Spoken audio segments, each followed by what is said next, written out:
बिस्मिल्लाहिर्रहमानिर्रहीम। नाज़रीन, पाक भारत जंग जो है वो इंडिया ने अपनी ख्वाहिश पे शुरू की थी और उसका मकसद, इंडिया का मकसद था कि अपनी धाक बिठाई जाए और ये जंग बंदी हुई है। भारत ने अपनी पुश्त बचाने के लिए ये जंग बंदी की है, क्योंकि आज सुबह जो है जिस तरीके से पाकिस्तान ने उसके ऊपर हमला किया, जो उनका नुकसान किया, जिस तरीके से उनकी चौकियाँ उड़ी, जिस तरीके से मज़ीद उनके भारतीय त्यारे राफेल जो हैं वो गिरे, उनको तबाह बर्बाद किया गया। फिर उसके साथ साथ उनकी जो खातून पायलट जो है वो पाकिस्तान के इलाके में आ गिरी, वो अभिनंदन पार्ट 2 साबित हुई और उनको गिरफ़्तार कर लिया गया। उसके बाद जो है इंडिया की पूरी कोशिश थी कि फौरी तौर पे जंग बंदी हो जाए, लेकिन पाकिस्तान ने थोड़ी सी ज़िद दिखाई, तो पाकिस्तान ने थोड़ा सा प्रेशर बरकरार रखा, लेकिन इंडिया फौरी तौर पे ट्रंप की जोली में जा गिरा। फिर ट्रंप से तरला किया गया। ट्रंप ने फिर दोनों मुल्कों को कहा कि फौरी तौर पे फौरी तौर पे जंग बंदी कर दी जाए। तो जंग बंदी तो हो गई, लेकिन इसमें अगर देखा जाए अब ज़्यादा नुकसान जो हुआ है वो इंडिया का ही हुआ है। जहाज़ देखें उनके ज़्यादा गिरे हैं, चौकियाँ देखें उनकी ज़्यादा उड़ी हैं और कम से कम $1 खरब का उनका नुकसान हुआ है। और फिर पहलगाम पे जो उनका मौक़िफ़ था वो तो बिल्कुल ही बढ़ गया।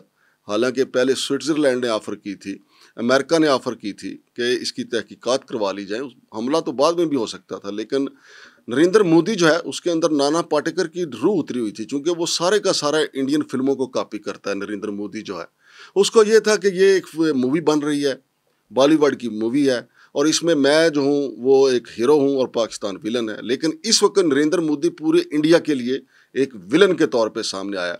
खुद उसकी अपनी फौज में बगावत हो गई, एक हफ्ते में 2 जर्नैल उसको तब्दील करना पड़ गए। सिखों ने बगावत कर दी, हत्ता कि जो सिख फौज में थे उन्होंने बगावत कर दी। इंडिया में पाकिस्तान जिंदाबाद के नारे लग गए। तो अब विलन तो सबसे बड़ा इस वक्त नरेंद्र मोदी है और पाकिस्तान ने, मैं समझता हूँ कि थोड़ा सा जल्दी की है जंग ख़त्म करने में। कोई 2-4 दिन और प्रेशर बरकरार रखते और कश्मीर की आज़ादी को इसके साथ मुंसलिक कर दिया जाता और ट्रंप से कहा जाता है कि इस बौले कुत्ते को कहा जाए कि कश्मीर जो हमारी शाहरग है उसके ऊपर से अपने दांत उखाड़ ले। और ये बड़ा सुनहरी मौका था। माजी में भी ऐसे मौके आए हैं, लेकिन फिर जब अमेरिका बीच में आ जाता है फिर हम कहते हैं कि वड्डा चौधरी आ गया जी, हुण चौधरी दी लाज रख लो। तो हम चौधरी के लिए अपने मौक़िफ़ से पीछे हट जाते हैं। आज जो पाकिस्तानी अफवाज पाकिस्तान ने जितना ज़बरदस्त कारकर्दगी दिखाई थी, अगर 2-3 दिन ये प्रेशर बरकरार रहता तो मोदी जो है वो यकीन माने खाक चाटने पे मजबूर हो गया था। और अब जो उनका मीडिया जो दिन रात झूठ बोल रहा था, आज उन्होंने कुछ सच दिखाना शुरू किया कि हाँ पाकिस्तानियों ने हमें धूल चटा दिया है, हाँ पाकिस्तानियों ने हमें खड़का के रख दिया है। तो आज उनका मीडिया, लेकिन इसके साथ साथ उन्होंने साथ अपना झूठ का तड़का भी शामिल किया। स्टूडियो में मेरे साथ मौजूद हैं जनाब ज़ैलदार शादाब कियानी साहब। शादाब कियानी साहब से पहले तो हम जानेंगे कि ये जो 2-2.5 दिन की जंग थी, इसमें सबसे ज़्यादा नुकसान तो यकीनी तौर पे इंडिया का ही हुआ है। अल्हम्दुलिल्लाह हमारा तो एक त्यारा भी नहीं गिरा, ड्रोन भी उन्हीं के गिरे हैं जो इसराइल से उन्होंने लिए थे, इतने महंगे ड्रोन उन्होंने लिए थे। फिर उसके बाद राफेल त्यारे वो बदनाम हो गए, यानी फ्रांस की भी उन्होंने बेइज्जती करवा दी, इसराइल की भी बेइज्जती करवा दी और चाइना और पाकिस्तान खित्ते में एक नई कुव्वत के तौर पे उभर कर सामने आए हैं। जी अस्सलाम वालेकुम जनाब शादाब कियानी साहब। वालेकुम सलाम जी मांगड़ साहब, बहुत शुक्रिया। शादाब कियानी साहब, नरेंद्र मोदी की जिद ने कितने नुकसान किया है मईशत का इंडिया की? मांगड़ साहब, टोटल तो इनका कुछ $150 अरब से ज़्यादा का नुकसान हुआ है इस 15 दिन में। आज सुबह फजर की नमाज़ पढ़ने के बाद हाफिज़ साहब ने इनका नुकसान किया, वो भी $100 अरब है, सिर्फ एक दिन के चंद लम्हे में जो हुआ है। इसमें इन्होंने जो नहत्ते बच्चों पे जुल्म किया था, पहले दिन इन्होंने जो हमला किया सिविलियंस पे, जी, उसमें हमारे 60 लोग जो है ज़ख्मी हुए थे। तो रात को, आज सुबह हमने रात की तारीखी में हमला नहीं किया पाकिस्तान ने सुबह मॉर्निंग में इनको जो है ना नमाज़ फजर अदा करके जी 60 लोग ज़ख्मी हुए। तो 60 ही जहाज़ों को उड़ाया गया, 23 जगहों को निशाना बनाया गया, क्योंकि हमारे 23 लोग शहीद हुए थे पहले अटैक में। बाद में ज़ख्मी कुछ शहीद हुए थे, लेकिन पहले टाइम पे 23 हुए। 23 जगहों को अटैक निशाना बनाया गया, जिसमें से 17 इनके एयर बेसिस थे। सही, क्योंकि हमारे जो क्या नाम है, पाकिस्तान के अंदर जवाब देने के लिए पैरामीटर सारे सेट किए गए हैं कि इन्होंने कितने लोगों को शहीद किया, कितने ज़ख्मी किए, उसी तरह जो है ना अटैक किया गया। अब J-17 जो है ना, वो उस दिन रात को तो सिर्फ हवा में उसने अपना करतब दिखाया है, लेकिन आज सुबह जो S-400 सिस्टम है जो 1500 मिलियन डॉलर से भी महंगा है, 1.5 अरब डॉलर से भी महंगा है, और ये रूसी साख्ता है। आप पहले बात कर रहे थे कि इन्होंने नाक कटवा दी राफेल की और इसराइल की, नहीं नहीं नहीं नहीं, ये फ्रांस और इसराइल नहीं सर, इन्होंने नाक कटवा दी है साथ रूस की भी।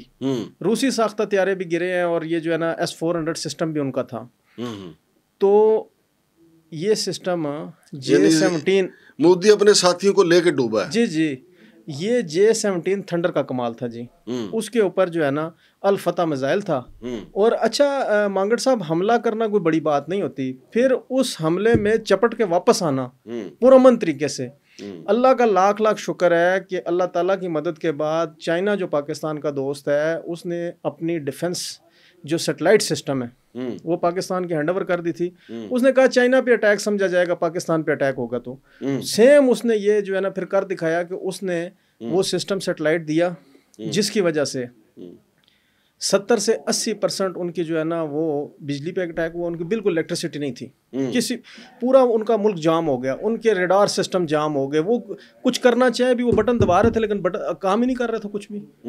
अब वहाँ पे एक मोदी नहीं सर, उसकी फौज नहीं, उसकी 1.5 अरब आबादी वो बिल्कुल जो है ना ये समझ लें यरगमाल हो गई थी। 40 के करीब हमारे ड्रोन वो दिल्ली के अंदर सिर्फ घूम रहे थे, नई दिल्ली जो उनका दारुल हुकूमत है, 40 के करीब ड्रोन, और वो बाकायदा उधर के कोऑर्डिनेट्स पिक्चर्स वीडियोस पीछे भेज रहे थे। और दिल्ली एयरबेस पे एक मिसाइल भी हमने मारा है ना। और दिल्ली एयरबेस पे ना सिर्फ मिसाइल मारा है, मैं आपको एक नई बात बताता हूँ कि जहाँ पे मोदी बैठा हुआ था उसके नज़दीक तरीन मिसाइल गिरा है, और ये उसको बताया गया है कि ये फिल्मी सीन था, अभी हकीकत बाकी है, हम ये मिसाइल आपके ऊपर भी गिरा सकते थे। ऐसी बात नहीं है कि पाकिस्तान को पता नहीं था, सब कुछ पता था, लेकिन पाकिस्तान जंग नहीं चाहता था। पाकिस्तान कहता था कि जंग किसी हवाले से भी हो तो वो अच्छी नहीं है, क्योंकि उसमें इंसानी जानों का ज़या है, वो इधर से हो या इधर से हो। लेकिन मैं आपको बताऊं शदाब जानी साहब, जो हमारा ईमान है ना, जंग मजलूम की जिंदगी है। जी जी, देखें जितने मजलूमों पे नरेंद्र मोदी ने जुल्म किया है ना, सिर्फ हमारे जंग ना करने की वजह से किया है। कश्मीरी जो आज तक जुल्म सह रहे हैं ना, हमारी वजह से, क्योंकि हम पीछे हट जाते हैं। अभी बड़ा मौका था कि हम ट्रंप के सामने ये बात रख देते कि भाई ये कश्मीर को आज़ाद करेगा तो फिर हम पीछे हटेंगे। सर एक कश्मीर नहीं, मैं आपको बताऊं कि इस वक्त कश्मीर के साथ साथ जो सिख हैं, कश्मीर में इतनी लोकल पॉपुलेशन बाहर नहीं निकली जितना सिखों ने इस्तकबाल किया है। पाकिस्तान के नारे लग गए हैं, पाकिस्तान जिंदाबाद के जो है ना जगह जगह उन्होंने जो है ना रैलियां निकाली हैं, और जो सिख फौज में थे उन्होंने बगावत भी की, उन्होंने बगावत की, और इन्होंने कुछ सिख सिपाहियों को खुद कत्ल किया। फिर उनके ऊपर मिसाइल गिराए गए जहाँ पे सिखों की आबादियाँ थी, अमृतसर वगैरह में। एक मिसाइल इन्होंने अफगानिस्तान में भी गिराया और पाकिस्तान पे इल्ज़ाम लगाने की कोशिश की, इसलिए कि पाकिस्तान के मुख्तलिफ महाज खुले हैं। लेकिन अफगानिस्तान से भी बहुत अच्छी खबर आई है, अफगानिस्तान ने भी कहा है हम पाकिस्तान के साथ शाना बिशाना खड़े हैं। तो अभी जो है इसमें सिर्फ इसराइली फ़ौजी वहाँ पे नहीं है, इसराइली फ़ौज के अफसरान वहाँ पे थे। ये जो आपने बात की ना कि उसने अपने जर्नैल तब्दील किए, उसने वो जर्नैल इसलिए तब्दील किए कि उसको जो इसराइली अफसर जैसे फ़ौजी अफसरान कह रहे थे ये वैसे करता जा रहा था। इसको अपनी फ़ौज के ऊपर एतमाद नहीं रहा, क्योंकि फ़ौज में बगावत हो चुकी थी, 100% बगावत। अगर ये प्रेशर एक हफ्ता रहता तो इंडिया के 20 टुकड़े होने थे मांगट साहब। ये सही कह रहे हैं, कोई शक नहीं। हमें थोड़ा सा ना मामले को लटकाना चाहिए था कि इसहाक डार साहब कहते, आर्मी चीफ साहब कहते कि जी हम कौमी असम्बली से पूछते हैं, कबीना से पूछते हैं, ऑल पार्टी से कॉन्फ्रेंस बुलाते हैं, को हफ्ता निकल जाता, इस दौरान यकीन माने इंडिया का कड़ाका निकल जाता। असल में पिछले 3 दिन से जो अमेरिका है ना जी, उसके सफारतकार वो हमारे वजीर दाखिला के साथ रब्ते में थे। आज सुबह जब ये अटैक हुआ है तो उसके बाद फौरी तौर पर अमेरिका जो है ना वो वज़ीर आज़म, वज़ीर ख़ारजा और आर्मी चीफ के साथ रब्ते में खुद आ गए, और उन्होंने कहा जी कि अल्लाह का वास्ता है ये अल-फतह को रोकें, ये अब्दाली को रोकें, ये गोरी को रोकें, ये क्या कर रहा है, पूरा इंडिया चीख उठा है, बिलबला उठा है, क्या होने के वाला है। अब सर इसमें जो है ना जिन ममालिक ने पाकिस्तान का साथ दिया है खुल के, मैं चाहता हूँ उनका भी जिक्र होना चाहिए। तुर्की जो है 1000 ड्रोन, और दुनिया में अपना जो है ना इसके हवाले से 3 ही बड़े मुल्क हैं जिनके पास जो है ना सबसे अच्छे किस्म के ड्रोन हैं। उनमें एक तुर्की है, एक ईरान है और एक जो है ना क्या नाम है चाइना है। तो ये तीनों ममालिक अल्हम्दुलिल्लाह पाकिस्तान के साथ खड़े थे। इसके अलावा अज़रबैजान ने अपने 4 तैयारे भेजे हैं और माली इमदाद भी का है। तो फ़ौजी अड्डे वो ना सिर्फ बांग्लादेश ने दिए हैं बल्कि लद्दाख साइड पे जो चाइना का अड्डा है इस वक्त, तो इस दफ़ा तो इनको ये भी नहीं पता कि जो इंडिया पे अटैक हुआ है वो पाकिस्तान से आए हैं, वो चाइना से जहाज़ आए हैं या वो बांग्लादेश से आए हैं। और बांग्लादेश ने जो हमें अपने हवाई अड्डे दिए हैं उसके साथ आज 3 दिन पहले इसने ऐलान किया है कि बांग्लादेश के साथ किसी किस्म की कोई भी तजारत अब नहीं की जाएगी। इंडिया ने उसको हमारी वजह से पाबंदियों का सामना है, लेकिन वो जो निखड़ा हुआ बिखरा हुआ हमारा भाई था सन 71 से, वो अल्हम्दुलिल्लाह इस जंग में हमारे करीब आया है और उसने शाने के साथ शाना मिला के दिखा दिया है कि वो हमसे जुदा नहीं है। अच्छा मेरी बात सुनिए ना शदाब कियानी साहब, ये जो जंग थी इसमें पाकिस्तान ने एक तो अपनी जो हमारी एयरफोर्स है उसकी दाग बिठाई है, जी जी। हमारी बर्री फौज की भी दाग बैठी है, लेकिन अगर मजमूई तौर पे देखा जाए ना तो इंडिया ने जिस मकसद के लिए जंग शुरू की थी उसको वो मकसद तो हासिल नहीं हुआ, बिल्कुल नुकसान भी उठाया उसने। जी जी। और इस जंग बंदी का फायदा भी इंडिया को ही हुआ है, जंग बंदी इंडिया का टूटने से बच गया। हाँ जी, इंडिया टूटने से बच गया और मोदी को पता चल गया इलेक्शन तो इलेक्शन रहेगा, तुझे भी जो है ना गिरफ्तार कर लिया जाएगा और मुल्क के टुकड़े हो जाने हैं और तू जेल जाएगा और तुझे सजाए मौत हो जानी है। अब मांगड़ साहब में एक और आपको पाकिस्तान को क्या फायदा हुआ मुझे बताएं ना, हम भी तो एक हफ्ते से लटके हुए थे ना। पाकिस्तान को फायदा ये होता है कम से कम मोदी से ट्रंप को ये तो लिखवाना चाहिए था ना कि 10 साल आपने इंडिया पाकिस्तान की तरफ मैली आंख से नहीं देखना और कश्मीरियों को आज़ाद कर दो और फिर कोई खालिस्तान के लिए कोई करारदाद मंजूर हो जाती। ये बिल्कुल लिखवाना चाहिए था। और अभी भी जो है ना पाकिस्तानी अवाम अपने अरबाब इख्तियार की तरफ देख रही है, अगर वो ऐसा काम नहीं करेंगे तो ये कौम कभी अपने अरबाब इख्तियार को माफ़ नहीं करेगी। उसकी वजह ये है इस टाइम मांगड़ साहब यूरोपियन टेक्नोलॉजी जिसमें अमेरिका, यूरोप सारा और ये रूस शामिल हैं, और एक तरफ जनूबी एशिया के साथ चाइना की टेक्नोलॉजी का मुकाबला था और चाइना की टेक्नोलॉजी ने पूरी दुनिया की टेक्नोलॉजी के ऊपर अपनी दाग बिठा दी है बजरिया पाकिस्तान। और फिर दूसरा पाकिस्तान को ये भी मुतालबा करना चाहिए था कि नरेंद्र मोदी ने पाकिस्तान पे झूठा इल्जाम लगाया पहलगाम का, उसका जुर्माना उसको किया जाए।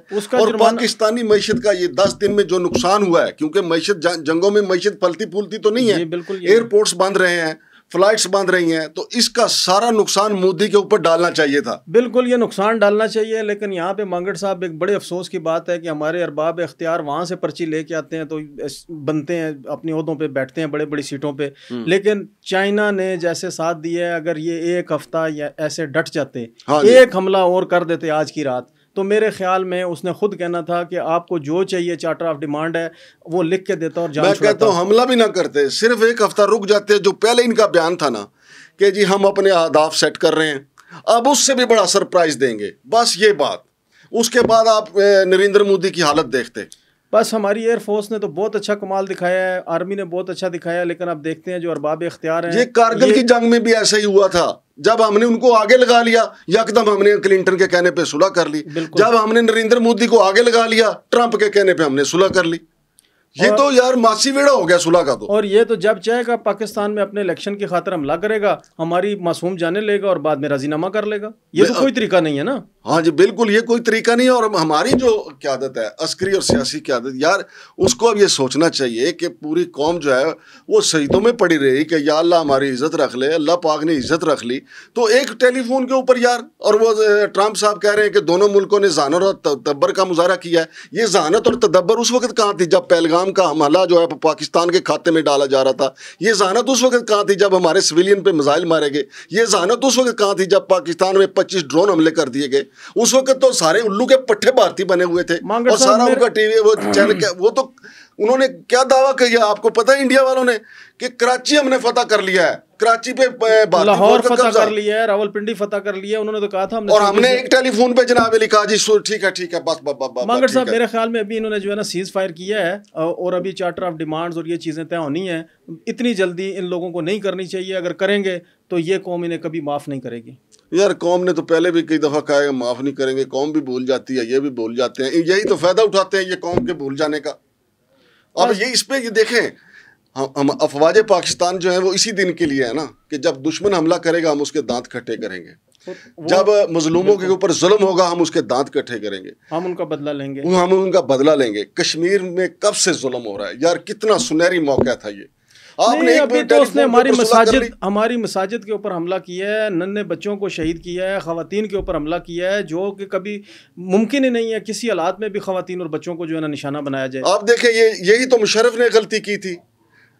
उस बुश के एक टेलीफोन पे उसने सरेंडर कर दिया था, याद है ना आपको? बिल्कुल, बिल्कुल। उसने कहा बताओ आप उधर हैं या इधर हैं, उसने कहा जी हम आपके साथ हैं।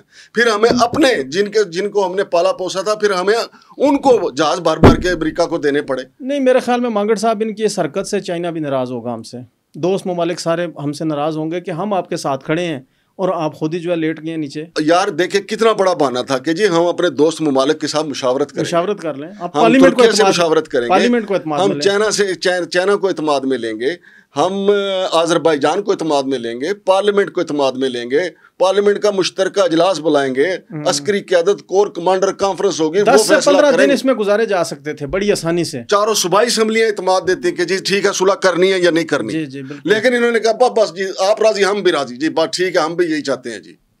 तो ये तो मेरा ख्याल है जी कोई अच्छा नतीजा मैं नहीं समझता इसको। ये तो बस फिर अवाम के साथ एक धोखा है। हाँ जी, कि जब ज़रूरत पड़े तो जो है ना एक दूसरे के साथ वो छोटी मोटी झड़प लगा लें, जब ज़रूरत पड़े तो सुलह कर लें। हाँ जी, बहुत शुक्रिया जनाब ज़ैलदार शादाब कियानी साहब। नाजरीन, अफवाज पाकिस्तान ने झंडे गाड़े अपनी ज़रूरत के, हमारे जवानों ने झंडे गाड़े अपनी ज़रूरत के, और धूल चटाई है नरेंद्र मोदी को और उसकी सेना को और उसके बुज़दिल सिपाहियों को, और फिर वहाँ पे बगावत भी हुई है। और उनका काला मीडिया, काला झूठ सफ़ेद झूठ बोलने वाला काला मीडिया जो है उनको भी शर्मिंदगी दिलाई है। लेकिन मैं समझता हूँ, मेरे अपने जज्बात हैं कि बड़ा मौका था। वैसे भी हम तो यार इतना कोई अयाशी की ज़िंदगी तो नहीं हम गुजार रहे। हमें कश्मीर के लिए अब जो कुछ ना कुछ यकीनदानी हासिल करनी चाहिए थी। इतनी जल्दी जो है हमें अमेरिका के टेलीफोन पे ढेर नहीं होना चाहिए। फिर क्या फ़र्क हुआ मुशर्रफ में और यहाँ इस वक्त की सियासी क़यादत में? मुशर्रफ भी ढेर हो गया, ये भी ढेर हो गए। एक फ़ोन आता है अमेरिका से कि बस जी बस, ज़्यादा बात नहीं चीफ साहब। शमशाद मांगड़ और ज़ैलदार शादाब कियानी को इजाज़त दीजिए। अल्लाह हाफिज़।